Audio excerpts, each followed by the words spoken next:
রূপালী পর্দার ডানা কাটা পরি আর তার পাশে দাঁড়িয়ে আমাদের সোশ্যাল মিডিয়ার কমেডিয়ান হিরো আলম। কি ভাবছেন, মাথা ঘুরে গেল? যাওয়ারই কথা। গত কয়েকদিন ধরে সোশ্যাল মিডিয়ায় রীতিমতো একটি বোমা ফাটানোর খবর উঠছে। খুব শীঘ্রই নাকি একই সিনেমায় জুটি বাঁধতে যাচ্ছেন হিরো আদম এবং পরিমণি। এই খবর ছড়াতে না ছড়াতেই নেটিজেনদের মধ্যে শুরু হয়ে গেছে তুমুল যুদ্ধ। ভক্তদের মন্তব্যগুলো দেখলে আপনার হাসতে হাসতে পেট ফেটে যাবে। আবার কেউ কেউ তো বেশ সিরিয়াস।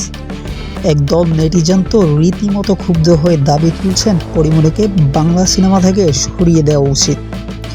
আবার অন্য দলের মন্তব্য আরও রসাত্মক।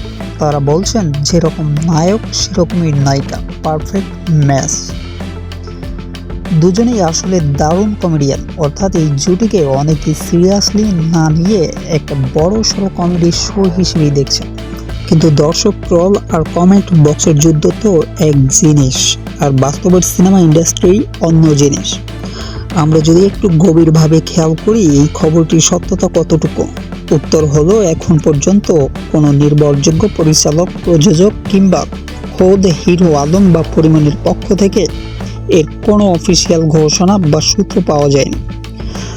সোশ্যাল মিডিয়ায় মাঝে মাঝেই এমন কিছু ভুয়া খবর বা হাইপ তৈরি করা হয় শুধু ভিউ আর রিচ বাড়ানোর জন্য। এটাও ঠিক তেমনই একটা গুঞ্জন বলে মনে করছেন চলচ্চিত্র সংশ্লিষ্টরা। সোশ্যাল মিডিয়ায় মাঝে মাঝেই এমন কিছু ভুয়া খবর বা হাইপ তৈরি করা হয় শুধু ভিউ আর রিচ বাড়ানোর জন্য।